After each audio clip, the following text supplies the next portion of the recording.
Hello students, हम लोग इससे पहले स्थानीय मान, जातीय मान और शुद्ध मान और संख्या को कैसे हम शब्दों में लिख पाएंगे, वो सारी चीजें हम लोगों ने डिस्कशन किया था।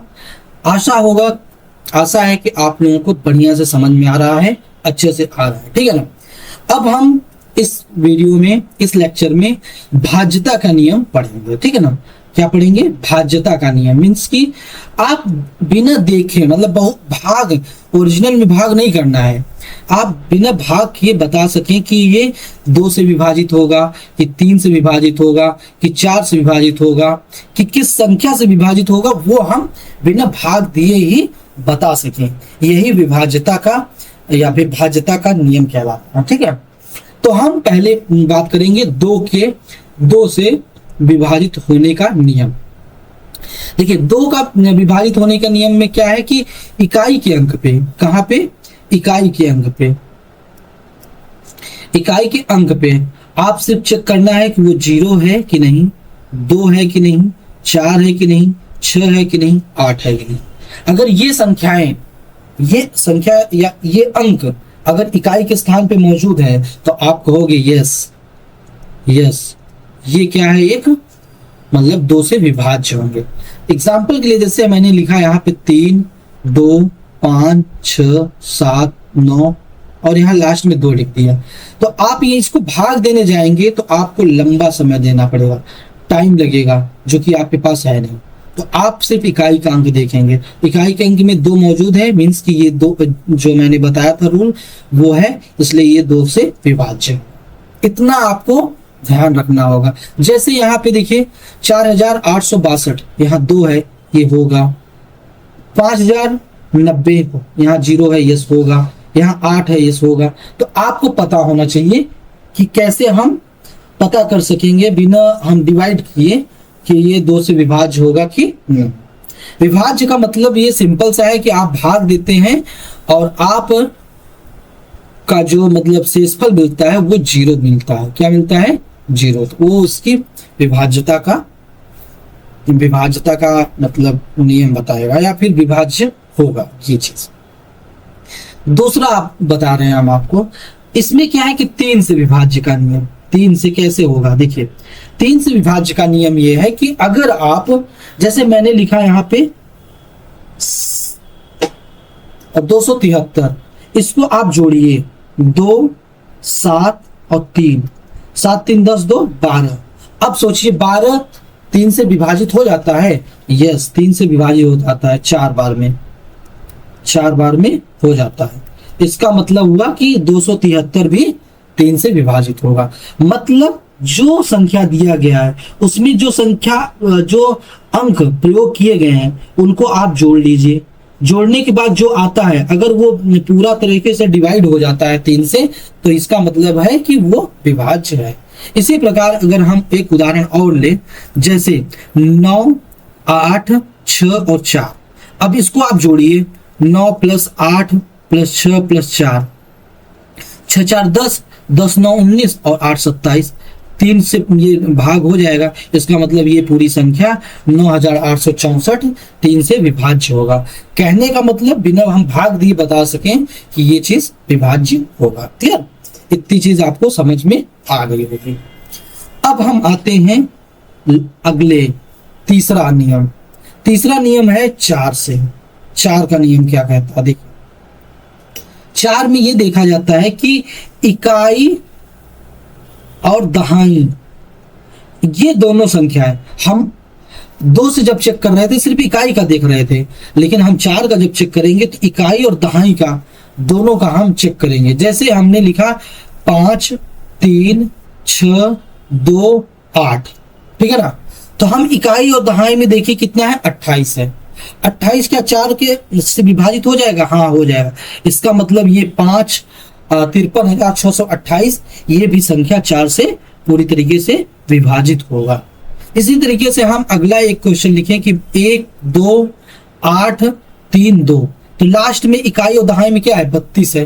क्या 32 4 से विभाजित हो जाएगा? हाँ, हो जाएगा। इसका मतलब है कि 12,832 भी 4 से विभाजित हो जाएगा। तो कहने का मतलब इस तरीके से हम इकाई और दहाई के अंकों को देख के बता सकते हैं कि ये पूरी संख्या 4 से विभाजित होगी कि नहीं। आई थिंक आपको बात समझ में आ रही होगी। अब हम आते हैं अगले प्रश्न, अगले मतलब विभाज्यता का नियम, वो है 5। 5 के लिए विभाज्यता का नियम क्या कहता है कि इकाई के स्थान पे, कहां पे, इकाई के स्थान पे क्या होना चाहिए, 0 या फिर 5, 0 या फिर 5। जैसे मैंने लिखा 2, 3, 5, 6, 7, 9, 8 और लास्ट में हमने 0 लिख दिया। तो इसका मतलब ये क्या है, 5 से विभाजित होगी पूरी संख्या, हमें भाग नहीं देना है।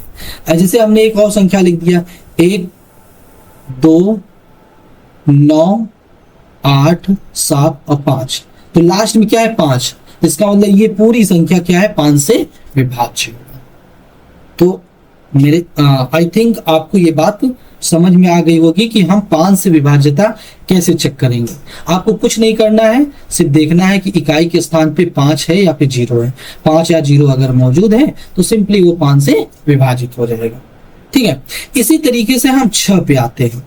6 से विभाजित होने वाले जो संख्या है उसको देखिएगा। 6 से होने के लिए क्या है, इसको अगर हम फैक्टराइज करें तो 2 और 3 गुणा करते हैं तो 6 आता है। तो सिंपल सा है, वो 2 से होना चाहिए और साथ ही साथ 3 से भी होना चाहिए। अगर 2 और 3 दोनों एक साथ विभाजित करते हैं, इसका मतलब वो 6 से भी विभाजित करेगा। जैसे उदाहरण के लिए 1, 1, 8, 3, 2 क्या लिखा हुआ है, 1, 1, 8, 3, 2। ठीक है, 2 है, इसका मतलब 2 से वो विभाजित करेगा। अब 3 से चेक करेंगे, इसको जोड़िए, 1 + 1 + 8 + 3 + 2 क्या हो जाएगा, 8 और 2 10, 10 3 13, 13 2 15, क्या है 15 है। 15 3 से विभाजित हो जाएगा, हाँ हो जाएगा। इसका मतलब है कि 3 से भी हो रहा है, 2 से हो रहा है, अर्थात ये पूरी संख्या 6 से भी विभाजित होगा, 6 से भी विभाजित होगा। तो ये 6 से विभाजित होने के लिए आपके पास सिंपल सा एक फॉर्मूला होना चाहिए कि 6 से तभी विभाजित होगा कि 2 और 3 से वो विभाजित हो जाए। 2 से विभाज्यता का नियम आपको पता है कि इकाई के स्थान पे 0, 2, 4, 6 और 8 है। और 3 से विभाज्यता का नियम में हमने बताया था कि मतलब वो जो संख्या दिया जाएगा उसके अंकों को अगर आप जोड़ते हैं और अंक का जोड़ अगर आपका आता है कुछ भी और जो 3 को पूरी तरीके से विभाजित कर देता है 3 से, तो इसका मतलब वो पूरी संख्या 3 से विभाजित हो रहा है। और 2 और 3 अगर विभाजित करता है तो 7 मतलब वो 6 भी विभाजित करेगा।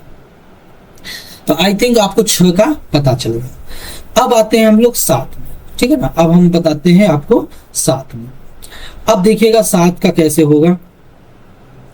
7 में आपको समझना होगा कैसे होगा। देखिए 7 का जो मतलब विभाज्यता का नियम है वो थोड़ा सा कॉम्प्लिकेटेड है। मीन्स कि आप अगर संख्या दिया जाए तुरंत भाग दे दें तो ज्यादा अच्छा रहेगा, क्योंकि ये भूलने के भी चांसेस हैं इसका। इसलिए हम आपको यही कहेंगे कि आप इसको भाग ही दे दीजिएगा अगर संभव होगा तो, ठीक है ना। जैसे छोटा है तो तुरंत भाग दीजिए। जैसे अगर हम इसको विभाज्यता के नियम देखें, जैसे 2 4 0 1 है, ठीक है ना। तो आप कुछ नहीं करिए, 2 4 0 और -1 करिए 2, मतलब इकाई में जो संख्या है उसको दुगुना करके जो बची हुई संख्या से मतलब घटा दीजिए। तो अगर ये आपका आ गया जैसे 238 आ गया, क्या आ गया 238। अब फिर से यही प्रोसेस करिए कि 23 - 2 × 8, तो ये हो जाएगा 23 - 16, ये आ जाएगा था 7। अगर इस तरीके से लास्ट में 0 या फिर 7 आ जाता है, क्या आ जाता है 0 या फिर 7, तो वो संख्या 7 से विभाजित होगा, वो संख्या 7 से विभाजित होगा। एक बार फिर से समझिए, कुछ नहीं करना है। जैसे कि हमने लिखा 2 4 सॉरी हमने लिखा हमने ये लिखा कि 2 4 0 1 है, ठीक है ना। हम क्या करेंगे कि 3 जैसे 4 अंकों का है तो 3 अंक को लिखेंगे 2 4 0, जो लास्ट के इकाई का अंक है उसको दुगना करके घटा देंगे, तो इसका मतलब हो गया 238।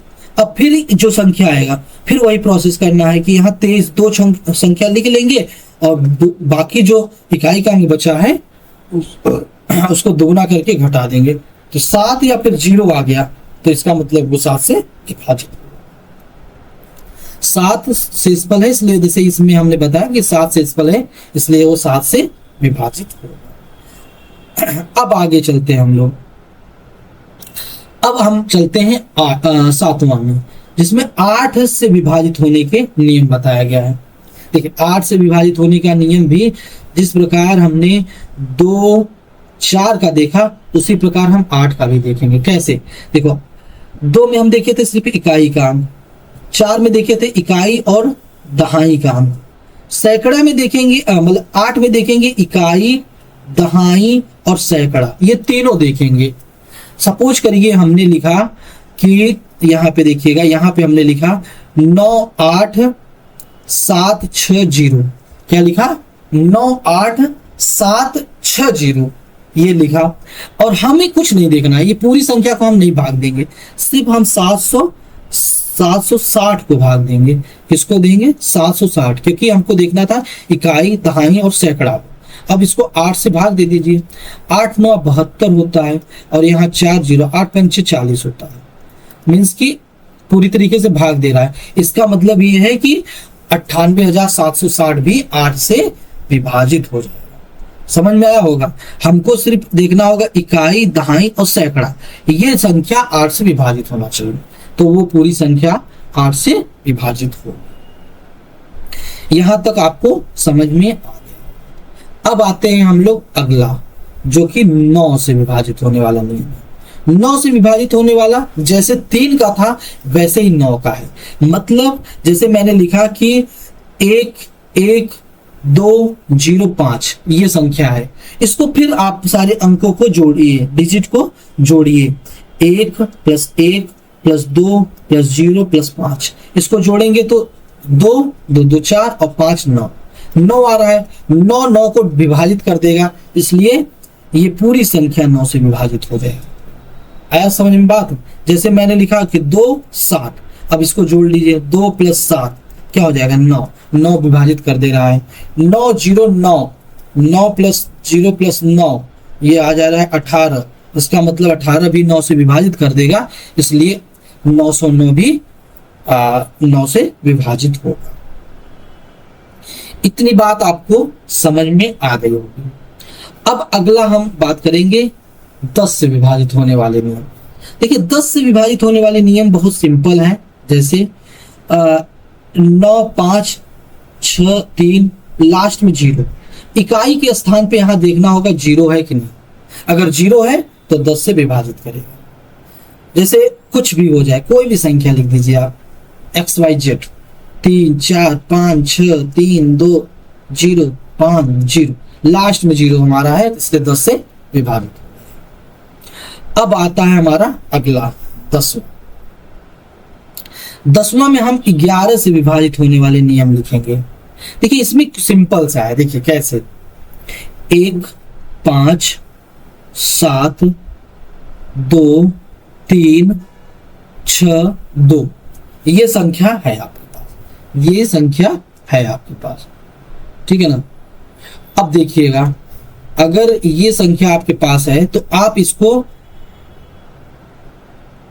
नंबरिंग करिए, इधर से दाहिने से नंबरिंग करता, 1 2 3 4 5 6 और 7 लिखा। अब इसमें जो सम संख्या सम के स्थान पे है, सम वाले प्लेस पे है, मतलब स्थान पे है। जैसे सम वाला स्थान क्या है, ये 6 है तो यहाँ पे 6 लिख गया, प्लस ये 4 है सम तो मतलब ये 2 लिखना है, फिर ये सम वाला स्थान 6 है तो यहाँ 5 है तो 5 लिखना है, फिर माइनस कर देना है, किससे कर देना है, जो विषम पे है। तो इसमें सिंपल था, जो बचा वही विषम पे हो जाएगा, 1 7 और 3 और 2 बराबर 6 2 8 5 13 माइनस 7 1 8 8 5 13 0 आ गया। तो कहने का मतलब अगर ये घटाव जो हो रहा है वो 0 या फिर 11 आता है तो वो संख्या 11 से विभाजित होगा। एक और देखिएगा, जैसे मैंने लिखा 5 2 3 1 इतना, ठीक है ना। तो अब यहां देखा मैंने ये एक 2 3 4 और 5। अब देखा कि जो विषम संख्या पे है उसको पहले लिख दीजिए, चाहे सम संख्या पे विषम कोई प्रॉब्लम नहीं होगा। तो पहले समी संख्या का लिख लीजिए 2, फिर यहाँ पे 4 4 4 यहाँ है तो 2 ही है, माइनस विषम स्थान पे कौन सा 1 है, 3 है और 5, घटा दीजिए 4 माइनस ये 9, 4 माइनस 9 क्या हो जाएगा, आपसे संख्या लिखिएगा, माइनस प्लस मत देखिए, तो 5 आ जाएगा। 5 क्या है 11 से विभाजित, तो नहीं 0 और 11 आना चाहिए, अगर ये आता है तो 11 से विभाजित। तो स्टूडेंट्स हमने आपको विभाज्यता का नियम बता दिया है और आई होप आपको समझ में आ रहा होगा। समझ में आ रहा होगा तो आप कमेंट सेक्शन में लिखिएगा यस समझ में आ रहा है। और ठीक है, तो हम इसके बाद जो भाग दिया जाता है, भाज्य, भाजक, भागफल और शेषफल, इन सारी चीजों के बारे में हम डिस्कशन करेंगे। Okay okay, thank you.